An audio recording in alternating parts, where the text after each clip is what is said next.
você e você também. Estamos aqui mais um episódio da nossa biografia informal, um local em que você pode relaxar e você pode saber fofocas daquela pessoa que você não conhecia, que você não sabia quem era, mas que efetivamente todo mundo conhece um pouquinho. É o caso de Nelson Rodrigues, né?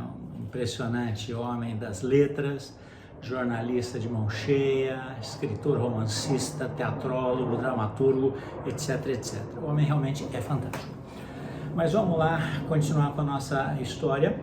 E nós estamos chegando no fim do amor entre ele e Lúcia, né? Vocês lembram que eles tiveram uma filha com problemas mentais, não ouvia, não falava, não andava, não via, era cega. Isso efetivamente atrapalhou muito a relação dos dois, e a Lúcia chegou uma hora e falou assim: caramba, eu não posso viajar, não posso sair, tenho que ficar em casa cuidando da menina. Tudo bem, é um prazer, é minha filha, mas o Nelson sai cedo e volta tarde, ai que saco. E em 8 anos então acabou esse romance. Na sequência, o Nelson estava fora de casa, ele já não estava mais morando com a Elza e nem com os meninos, né? Com o Nelsinho e com os outros. Na sequência, o que aconteceu? Uma coisa muito interessante. O Nelson chegou para uma secretária que ele tinha no Globo, chamada Heleninha, e falou assim: Heleninha, você quer ir morar comigo, tomar conta de mim? E a Heleninha ficou surpresa, né? Uma menina simples, pensando: puxa vida, eu vou estar perto desse monstro, desse homem que faz o que quer, fala o que quer, super inteligente, está muito doente, mas não faz mal. E ela topou. E essa Heleninha, ela funcionava como se fosse uma secretária de luxo. E na casa em que o Nelson estava naquela oportunidade, eles tinham alugado, era um apartamento relativamente pequeno, e a partir daí, em 1966, 1967, o Nelson, por conta das suas poucas condições físicas, a saúde dele indo de ladeira abaixo, sempre passando mal, sempre tendo alguma coisa, sempre tendo que ser internado, né? Afinal de contas, aquela tuberculose judiou muito dele. Não só a tuberculose, mas também a fome que ele e a família toda passou naquele período conturbado dos anos 30, logo após a Revolução Getulista. A menina, então, falou assim: puxa, Nelson, vamos arranjar uma casa maior, porque tem que ter enfermeira, você tem que ter enfermeira, né? Eu, obviamente, num quarto, você no outro, aí tem que ter pelo menos 2 enfermeiras fazendo rodízio e tal, vamos achar uma casa melhor. E o Nelson, né, despreocupado, sem saber cuidar muito bem das finanças, como é fato claro, ele alugou uma casa grandona, com 2 andares, ali na Zona Sul mesmo, e foi morar para lá. A menina, a Heleninha, ela arranjou um quarto, na parte térrea da casa. Desculpa, no 2º andar da casa. O Nelson ficou no térreo, até para não precisar subir tanta escada. E ali também tinha aposentos que davam lá para uma enfermeira, 2 enfermeiras, além de cozinheira, fazer aquela papinha dele, que era especial. Bom, a casa, ela tinha mais espaço ainda. Aí a Heleninha, né, malandrinha da Heleninha, ela falou: ai, Nelson, melhor você ter um motorista, alguém que pegue o seu carro, e ele usava muito pouco, alguém que pegue seu carro e te leve para Rede Globo, para o jornal, né? À noite tem a resenha Facite, você precisa ir e tal. Você precisa ter um motorista, alguém que pegue o seu carro, e ele usava muito pouco, alguém que pegue seu carro e te leve para Rede Globo, para o jornal, né? À noite tem a resenha Facite, você precisa ir e tal. Você precisa ter um motorista. E quem virou o motorista dele e foi morar na casa, nessa casa grande, o irmão da Heleninha. Bom, foi o irmão da Heleninha, virou meio que motorista, faz tudo do Nelson, beleza. Aí logo depois a Heleninha falou assim: ai, Nelson, minha mãe tá tão sozinha lá no Meier, lá largada e tal, será que ela não pode vir morar com a gente? E logicamente que o Nelson que nunca soube dizer não para ninguém, falou, pode trazer a mamãe. Bom, enfim, a casa virou um consulado da Heleninha. Durante alguns anos era a Heleninha, toda a sua trupe, e mais o Nelson de reboque. Isso acabou depois de alguns anos, e aí o Nelson começou a se mexer no sentido de voltar para a casa dele com a Elza, e a Elza era super apaixonada, adorava muito o Nelson, ela estava louca porque o Nelson voltasse. Então, na verdade, esse período em que eles ficaram separados, 12, 13 anos, foi um hiato de algo que não acabou, né? A Elza estava sempre por perto, sempre mandando recado, sempre perguntando se precisava de alguma coisa. Ela era efetivamente apaixonadíssima pelo Nelson. E o Nelson sempre com aquela história, né, de que o meu amor, ele rompe barreiras da vida e da morte, é um amor que vai para além da vida e da morte, e se não for assim, não é amor, né? Tá, beleza. Vamos falar então a respeito nesse período em que o Nelson ia para a Rede Globo, ele participava de um programa chamado Resenha Facite. Era um programa de bate-papo e de comentários sobre o futebol, tá? Então, o que acontecia? Você tinha a rodada do Campeonato Carioca, terminava, quando dava 9, 10 horas da noite, vinha lá a Resenha Facite. Tinha o João Saldanha, que era meio que representante do Botafogo, porque ele era torcedor fiel do Botafogo. Tínhamos lá também o próprio Nelson, que era fluminense, era pó de arroz. E havia também o Armando Nogueira, mas o Armando Nogueira ele era meio como um mediador da conversa, né? Era como se fosse relativamente neutro. E esse programa, ele deu muita visibilidade para o Nelson, né? Não só tudo que ele já tinha, mas também pelo feeling dele, pelos comentários que ele fazia com muita maestria a respeito do futebol, né?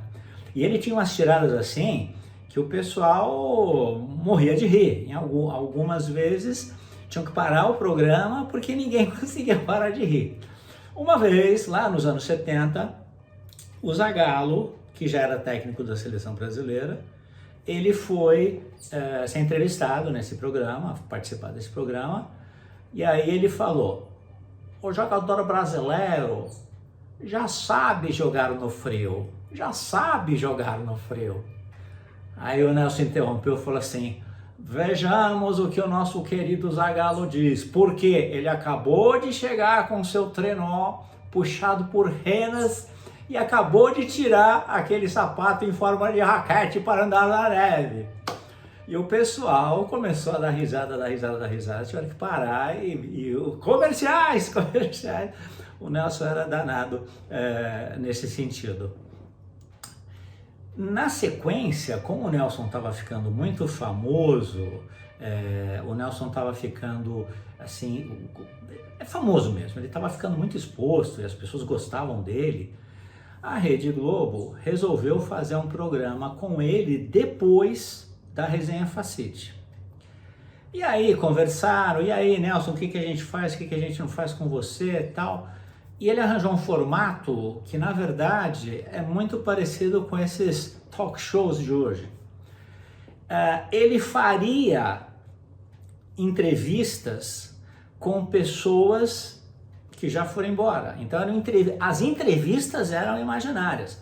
O Nelson usava aquela capacidade cerebral intelectual dele para fazer entrevistas com pessoas que já morreram, com pessoas que já foram, e no palco desse local em que ele faria entrevista com alguma figura imaginária, eles colocaram atrás do palco uma cabra, bastante capim, e durante o programa todo a cabra ficava lá comendo capim. Aquilo significava, na verdade, um terreno baldio.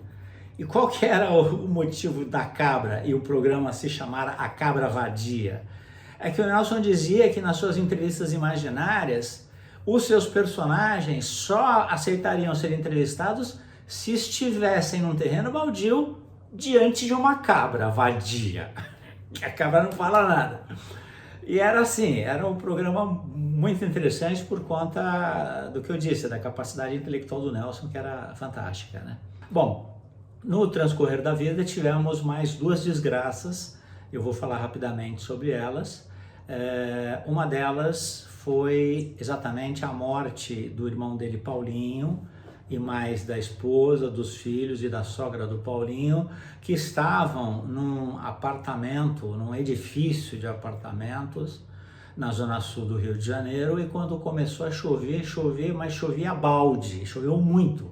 1967 isso, fevereiro de 67. Em 66 também teve uma chuva relativamente forte, parecida com essa, mas a de 67 foi pior, morreram mais de 200 pessoas, e uma pedra enorme saiu do lugar em que ela ficou por séculos, desde a época da pré-história, e caiu em cima do edifício, esmagou o edifício, mas morreu um monte de gente.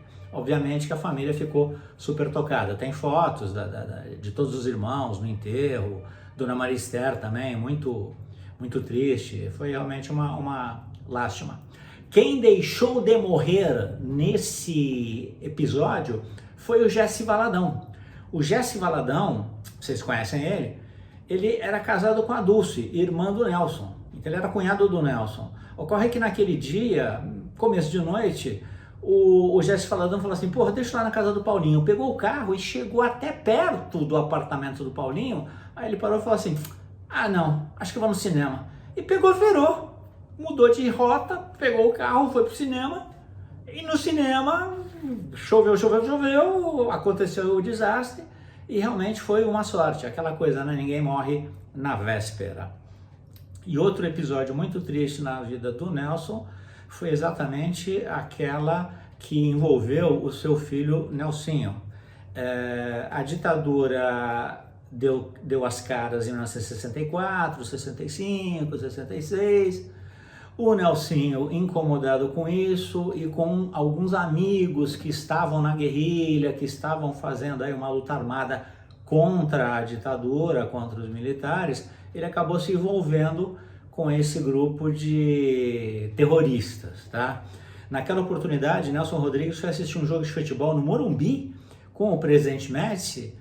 E o presidente Médici gostava muito do Nelson, eles se encontravam no Maracanã, porque o Médici e o Nelson também eram fluminenses, né? Então o Médici tinha um apreço legal pelo Nelson. E aí no Morumbi, assistindo lá, sei lá, São Paulo e Fluminense, o Nelson perguntou, presidente, me diga sinceramente, existe tortura no Brasil? E o Médici falou com toda a empáfia, toda a seriedade, falou, não existe tortura, nós não torturamos. Passou o tempo, o Nelsinho na clandestinidade, ele atuava não assim, sabe, com revólver na mão, dando tiro, matando e tal, sequestristas, eles roubavam banco, pegavam grana, compravam armas e tal. Era uma forma de você fazer caixa para o seu movimento contrário à ditadura. Mas uma hora o Nelsinho foi preso e o Nelson Rodrigues, não é que ele era favorável à ditadura, mas ele tinha boas conexões com os militares, com os políticos, e de sorte que quando o filho dele foi preso, os militares, a polícia, o pessoal do DOPS, sabia que era o filho do Nelson, tá? Sabia que era o filho do Nelson, o codinome dele era Prancha, porque o peito dele assim parecia de pomba, né? Aquela coisa, era uma prancha. E o pessoal falava assim, olha, não bate muito, não deixa marca, eles falavam, não deixa marca. Eu sei que o Nelsinho ficou preso mais ou menos 2 anos, 3 anos, depois teve julgamento, ele foi condenado, tivemos a anistia ampla, geral e restrita para os políticos que estavam no exterior, mas os presos, os terroristas, eles não receberam nenhum tipo de benefício. Então o Nelsinho ficou pelo menos mais uns 7, 8 anos preso. Ocorre que quando o Nelsinho foi preso e o Nelson pai descobriu onde ele estava, tal, conseguiu vê-lo, ele não foi solto, mas conseguiu ver, dar um abraço e tal, o Nelson perguntou: filho, te torturaram? E o Nelsinho disse: bastante. Então realmente era uma coisa braba, né, o que se fazia naquela oportunidade. Posteriormente, o Nelson teve a sua vida fragilizada, mais fragilizada ainda. Toda hora estava internado, toda hora estava no hospital, mas aí já tinha as enfermeiras. Depois ele voltou para a Elsa, a coisa ficou mais ou menos relativamente tranquila, né? Agora tem uma frase que eu preciso contar para vocês e dizer para vocês, que eu acho muito interessante. Quando o homem separou o amor do sexo, passou a fazer mais sexo e nenhum amor. A única coisa que dura para além da vida e da morte é o amor. Essa frase toda é do Nelson. E por falar nisso, o Nelson foi cogitado para fazer parte dos Imortais, Academia Brasileira de Letras, mas naquela época lá o pessoal era muito moralista, então não rolou nada, né? E também nessa parte frasista e a parte hilária da vida do Nelson Rodrigues, houve um momento em que ele estava paquerando uma daquelas mulheres, porque ele vivia em estado de paixão, ele estava sempre apaixonado. Se ele não tivesse apaixonado por alguém, não era o Nelson, ele estava sempre apaixonado por alguém, pela mulher do padeiro, pela mulher do correio, pela secretária do jornal, pelas artistas que participavam dos seus filmes e tudo mais. E numa dessas vezes ele estava apaixonado, até que um amigo falou assim: e aí, Nelson, como é que vai aquela paixão? Oh, meu querido, ela disse que eu podia ser o pai dela. Pô, Nelson, você já viu o elogio melhor? Te comparar com o pai? Essa mulher te adora. Ai. Obviamente que esse amigo tava gozando com ele, né? Tava gozando. E o que mais que eu posso dizer para você? Que a obra dele efetivamente só foi gerar recursos muitos anos depois, ou muitos anos depois que ele começou a escrever. Ele começou a escrever teatro em 40, ele só começou a ter um resultado financeiro da sua obra lá pelos anos 70 e pouco. Mas enfim, não sendo aquele período de fome, de lamúria, dos anos 30, ele teve uma vida muito nobre, não digo confortável, mas uma vida nobre, uma pessoa que até hoje as pessoas respeitam, deixou muita coisa pelo seu caminho. Até hoje a gente encontra livros, peças, cinema, então é realmente uma figura fantástica. E eu vou terminando por aqui. Já falamos bastante de Nelson Rodrigues e a semana que vem a gente vai mudar o foco. Vamos partir para a biografia de Elton John. Elton John é o nosso próximo biografado. Meus queridos, fiquem com Deus. Boa semana para vocês e até daqui a uma semaninha, daqui a 7 dias. Bye, bye.